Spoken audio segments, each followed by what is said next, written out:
Hello friends, welcome to clean eating recipes.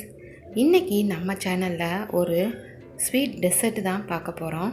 இதுக்கு முன்னாடி நம்ம சேனலில் ஒரு டெசர்ட் பார்த்துருக்கோம், பட் இது அதை விட ரொம்பவே ஈஸியாக இருக்கும். இதுக்கு நான் ஒரு 1/2 லிட்டர் பால் எடுத்திருக்கேன். காய்ச்சி ஆற வச்ச பாலில் 1 ஸ்பூன் கஸ்டர்டும் 2 ஸ்பூன் மைதா எடுத்திருக்கேன். கூடவே ஒரு 1.5 ஸ்பூன் அளவுக்கு கார்ன்ஃப்ளவரும் ஆட் பண்ணிக்கோங்க. இது எல்லாத்தையுமே அடுப்பில் சேர்க்காமலேயே லம்ப்ஸ் எதுவும் இல்லாமல் நல்லா கலந்து விட்டுக்கோங்க. அடுப்பில் வச்சு இது எல்லாத்தையும் சேர்க்கும் போது சீக்கிரமாக கட்டி விழுந்துடும். அதனால தான் நம்ம அடுப்பில் சேர்க்காமலேயே இதை ஃபஸ்ட்டு மிக்ஸ் பண்ணிக்கிறோம்.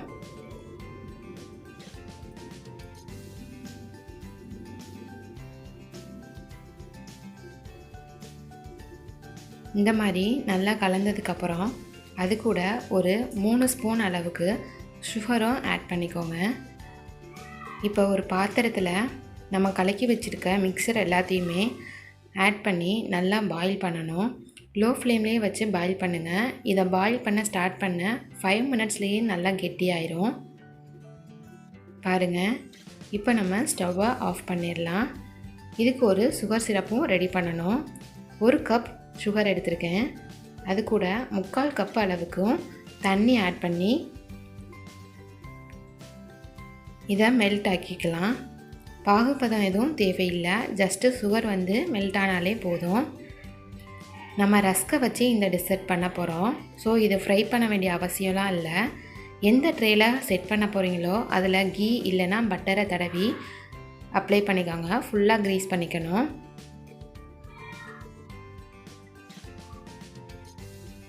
ரஸ்க் எல்லாத்தையுமே நம்ம செட் பண்ணிக்கலாம். கேப் விழுகாமல் கரெக்டாக செட் பண்ணிக்கோங்க. சைடில் கொஞ்சம் கேப் இருக்குது, அதுக்கும் நான் கொஞ்சமாக கட் பண்ணி ரஸ்கை ஆட் பண்ணிக்கிறேன்.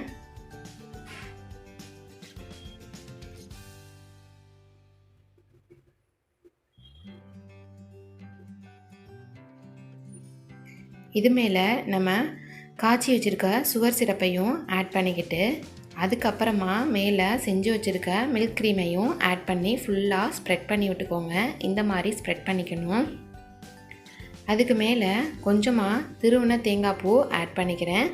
இது ஆப்ஷனல் தான், வேணான்னா நீங்கள் இதை ஸ்கிப் பண்ணிக்கலாம். எல்லாத்தையும் சேர்த்து சாப்பிடும் போது கொஞ்சம் டேஸ்ட்டு நல்லாயிருக்கும். இது கூட நான் ஆல்மண்டையும் பிஸ்தாவையும் சேர்த்து கொரப்பாக அரைச்சி எடுத்துருக்கேன், அதையும் சேர்த்துக்கிறேன். ஃபுல்லாக ஸ்ப்ரெட் பண்ணதுக்கு அப்புறமா திரும்பவும் செகண்ட் லேயராக அதே மாதிரி ரஸ்கை ஆட் பண்ணிக்கோங்க. இந்த மாதிரி லேயர் பை லேயராக செட் பண்ணி ஃப்ரிட்ஜில் வச்சு நம்ம சர்வ் பண்ணும் போது அது லேயர் பை லேயராக அழகாக கேக் மாதிரியே நமக்கு கிடைக்கும். ரொம்ப அழுத்தம் கொடுக்காம லைட்டாக அழுத்தி ப்ரெஸ் பண்ணி விட்டு நீங்கள் அது மேலே ஆட் பண்ணிக்கோங்க. இது ரொம்பவே ஈஸியாக செஞ்சிடலாம். ஜஸ்ட்டு மில்க்கும் சுகர் சிரப்பு ரெடி பண்ணாலும் போதும். இதுக்கு முன்னாடி நம்ம செஞ்சுருக்க அரேபியன் டெசர்ட்டும் சேம் இதே ப்ராசஸ் தான். பட் நம்ம அதுக்கு ப்ரெட்டை ஃப்ரை பண்ணி எடுக்கணும். கொஞ்சம் அது லேட் ஆகும். பட் இதுக்கு அந்த அளவுக்கு ப்ராசஸ் இல்லை, ரொம்பவே சட்டுன்னு செஞ்சு முடிச்சிடலாம். அதே மாதிரி சுகர் சிரப்பும் மில்கையும் ஆட் பண்ணி திரும்பவும் அதுக்கு மேலே கோகோனட்டை ஆட் பண்ணிக்கிறேன். திரும்பவும் பிஸ்தாவையும் ஆல்மண்டையும் போட்டு எடுத்தாச்சு. நான் கார்னிஷ்காக கொஞ்சமாக மேலே சாக்லேட் சிரப் தான் ஆட் பண்ணிகிட்ருக்கேன்.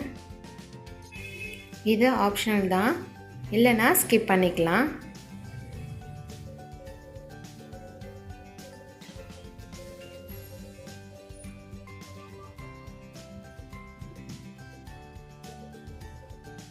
அவ்வளோதான், சூப்பராக டெசர்ட்டு நமக்கு ரெடி ஆயிடுச்சு.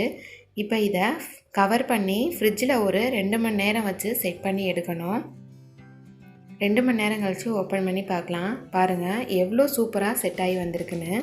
இப்போ நம்ம இதை சின்ன சின்ன பீசஸாக போட்டு பிளேட்டில் வச்சு சர்வ் பண்ணால் ரொம்பவே சூப்பராக இருக்கும்.